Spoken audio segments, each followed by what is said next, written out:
नमस्कारम। मैं कृष्णा भटनागर एक बार फिर मेरी बात आपके साथ के चौथे एपिसोड में आपका स्वागत करता हूं। आप मुझसे मेरे दूसरे podcast show my talks with you, जो कि इंग्लिश में है, उसके माध्यम से भी जुड़ सकते हैं। आइए इस एपिसोड में हम खुशी, उल्लास, आनंद और आत्मबोध के अपने विस्मित करने वाले सफर को आगे बढ़ाएं, जो मेरे द्वारा लिखित किताब माया से प्रेरित है। आज मैं आपसे इसके विषय अवचेतन यानी सबकॉन्शियस के ही कुछ आगे के अंश साझा कर रहा हूं।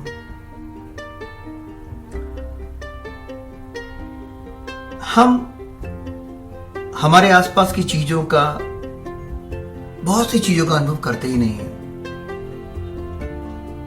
देखा जाए तो हम स्वतंत्र जीवन जीते ही नहीं है। ऐसा इतना कुछ है हमारे आसपास जिसे हम देखते भी नहीं हैं, क्योंकि हम अपने आसपास की चीजों में इस तरह से फंस गए हैं कि सिर्फ कसमसा भर रहे हैं। हम जानते हैं पर पहचान नहीं पा रहे हैं। हम इसे एक सामान्य प्रक्रिया के रूप में रोजमर्रा की दिनचर्या में करते रहते हैं और हमें इसका एहसास भी नहीं हो पाता है कि हम क्या कर रहे हैं। वो हमारी जीवन प्रणाली का इतना बड़ा हिस्सा बन चुका होता है कि हम जाने अनजाने एक उसमें बहते रहते हैं।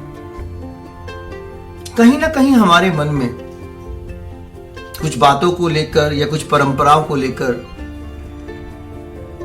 हमारे अंदर एक दृढ़ विश्वास छुपा हो जाता है, या हमारे दिमाग में उलझी हुई ऐसी बाधाएं बन जाती हैं उन परंपराओं से जुड़ी हुई, जिन्हें हम तोड़ने की हिम्मत ही नहीं करते हैं।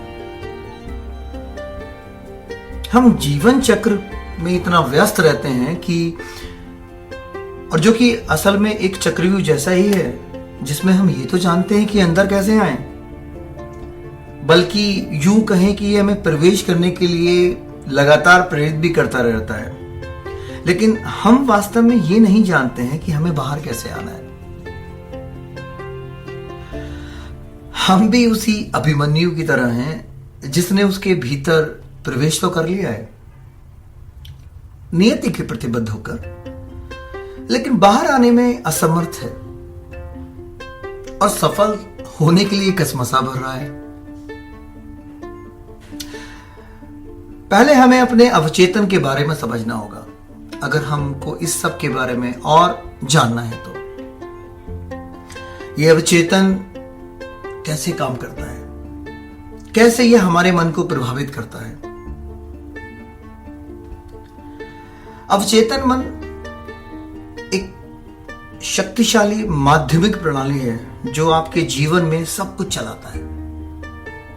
चेतन और अवचेतन मन के बीच संसार को प्रोत्साहित करना सीखना असल में सफलता, खुशी और धन के रास्ते पर एक बहुत शक्तिशाली उपकरण है। अवचेतन मन इन सब के लिए एक डेटा बैंक है जो आपके चेतन मन में नहीं है। यह आपके विश्वासों, आपके पिछले अनुभव, आपकी यादों और आपके कौशल को संग्रहित करता है। जो कुछ भी आपने देखा है, किया है या सोचा है, ये वो भी है, और ये आपकी एक मार्गदर्शन प्रणाली भी है। ये खतरों और अवसरों के लिए इंद्रियों से आने वाली सूचनाओं की लगातार निगरानी करता रहता है।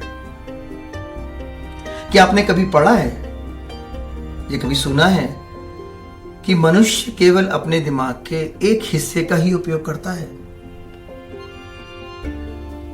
खैर, ये सब अवचेतन मन की वजह से सबसे अधिक है। वैज्ञानिक वास्तव में अभी भी इसका गहराई से अध्ययन कर रहे हैं, लेकिन अभी भी किसी निष्कर्ष पर नहीं पहुंचे हैं और पर्याप्त जानकारी किसी को भी नहीं है।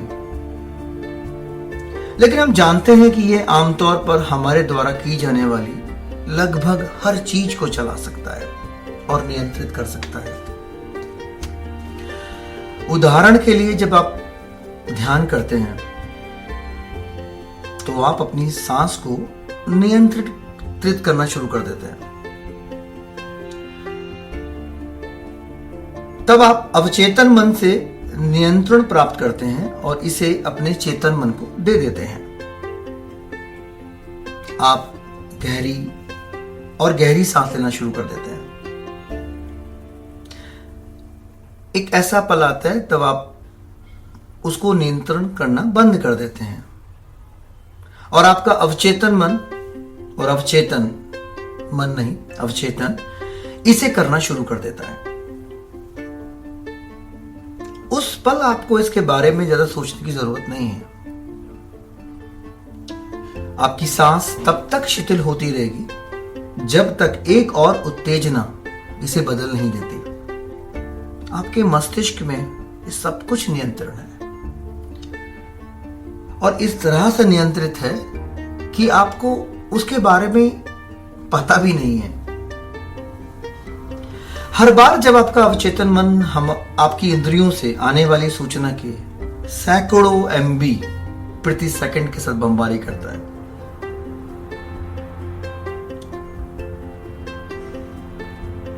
आपका मस्तिष्क उसको ग्रहण करता है। अगर यह सब कुछ इसकी समीक्षा करने और संसाधित करने के लिए होता तो विश्वास कीजिए कि एक विस्फोट हो जाता। यही कारण है कि आपके बीच में एक बाधा है अवचेतन मन और चेतन मन की।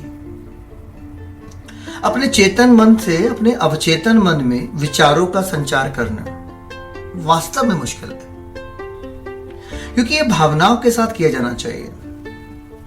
यह केवल वही विचार जिनको वास्तविक भावनाओं से अवगत कराया जाता है वही दिमाग के पीछे तक पहुंचा देता है, और केवल वो विचार जो एक मजबूत भावना के द्वारा समर्थित है वही रहते हैं।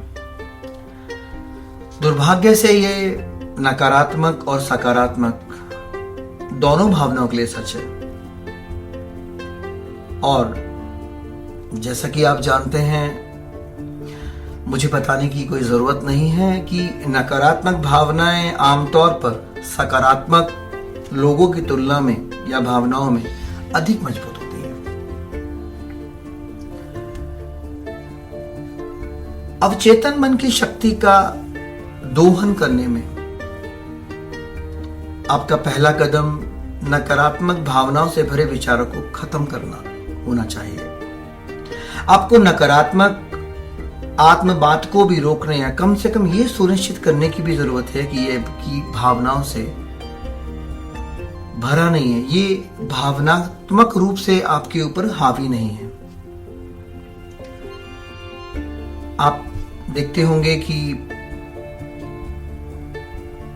आपके डर अक्सर सच हो जाते हैं, खास तौर से जब आप उनके बारे में बहुत भावुक होते हैं, बहुत जुड़े हुए होते हैं, बहुत ज्यादा सोचते हैं। और यही कारण है कि नकारात्मक आत्मचर्चा इस तरह के हानिकारक प्रभाव पैदा कर सकती है। इन नकारात्मक विचारों को खत्म करना या जितनी जल्दी हो सके उनका मुकाबला करना सफलता की दिशा में एक बहुत महत्वपूर्ण कदम है। जब भी आपके दिमाग में एक नकारात्मक विचार आता है तो आप इसे अत्यधिक सकारात्मक प्रति विचार से जोड़ दें। उदाहरण के लिए, यदि आपके पास एक महत्वपूर्ण प्रस्तुति है और आप खुद को सोचते हैं कि मैं उन सभी लोगों के सामने शायद नहीं कर पाऊंगा, शायद मैं इतने अच्छे से प्रस्तुत नहीं कर पाऊंगा और शायद मैं शर्मिंदा हो जाऊंगा, मुझे शर्मिंदगी का सामना करना पड़ेगा, तुरंत इसके साथ मुकाबला करें। अपने आप को समझाएं, अपने अंदर खुद से लड़ें और सकारात्मक भावना भरें और खुद से बात करें, खुद से मुकाबला करें और बोले, नहीं, मैं अच्छा करूंगा, मैं अच्छा करने जा रहा हूं और इतना अच्छा करूंगा कि दर्शक मेरे लिए 5 मिनट तक तालियां बजाएंगे। जब एक नकारात्मक विचार आपके दिमाग में प्रवेश करता है तो आप अपने दिमाग में एक डिलीट बटन को दबा दें उस विचार के प्रति, और कल्पना करें कि मैंने कागज के एक टुकड़े पर उस विचार को लिखकर नष्ट कर दिया है।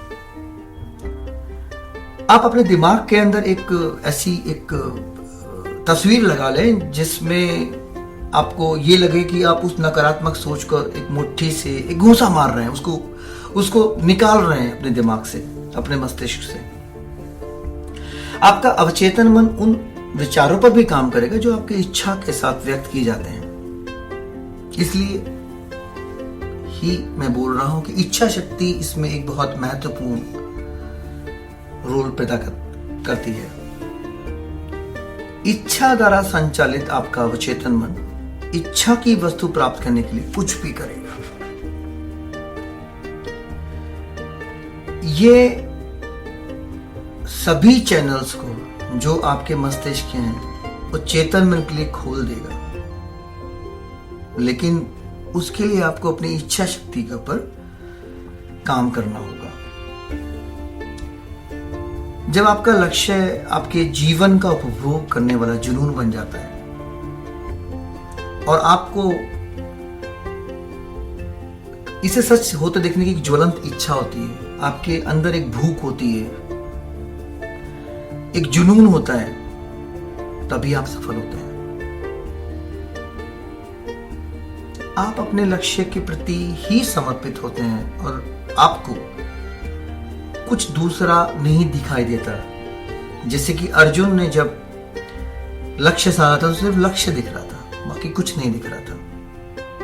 मैं यहां महाभारत की बात कर रहा हूं। जब आप अपने अवचेतन मन को उस मजबूत भावना के द्वारा समर्थित कार्य पर सेट कर देते हैं कि ये मुझे करना ही है, तो ये आपको जीवन के उन अवसरों को देखने की अनुमति अपने आप दे देगा और ये आपको अपने लक्ष्य तक ले जाएगा।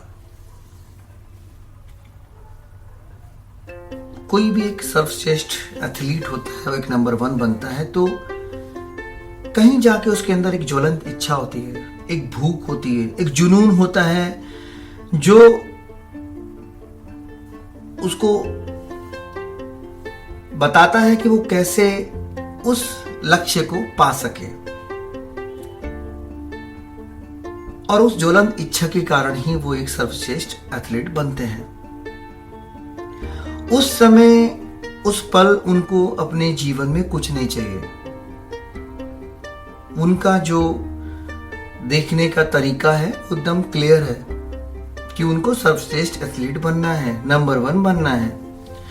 इसके सिवाय वो जीवन से उस पल कुछ नहीं है जो वो चाहते हैं। वही उनके जीवन का सपना है और वो उसको हासिल करने के लिए तैयार रहते हैं। आप भी अपने लक्ष्यों को परिभाषित करने के लिए ये सब शुरुआत कर सकते हैं। आप ये देखें कि इसको यथासंभव कैसे विशिष्ट बनाएं, इसे यथासंभव यथार्थवादी बनाएं। आप इसे कहीं लिख लें और रोज देखें उसको महसूस करें कि ये मेरा लक्ष्य है। उस अवचेतन मन के ऊपर उसको परिभाषित कर दें। अपने जीवन को छोटी छोटी उपलब्धियों से भरें जो धीरे धीरे आपको आपके लक्ष्य की ओर ले जाए। जैसे यदि आप 2 किलो वजन कम करना चाहते हैं तो अपने उस प्रगति के ग्राफ को हर दिन देखें, इसे महसूस करें, इसको अपने मस्तिष्क के डेटा बैंक में रख लें कि मुझे यही करना है और मुझे करना ही है। आप छोटे छोटे लक्ष्य बनाएं और उन लक्ष्यों को प्राप्त करें। या आप ये भी कर सकते हैं कि अपने डेस्क या दीवार पर एक ऐसे व्यक्ति की तस्वीर लगाएं जिसका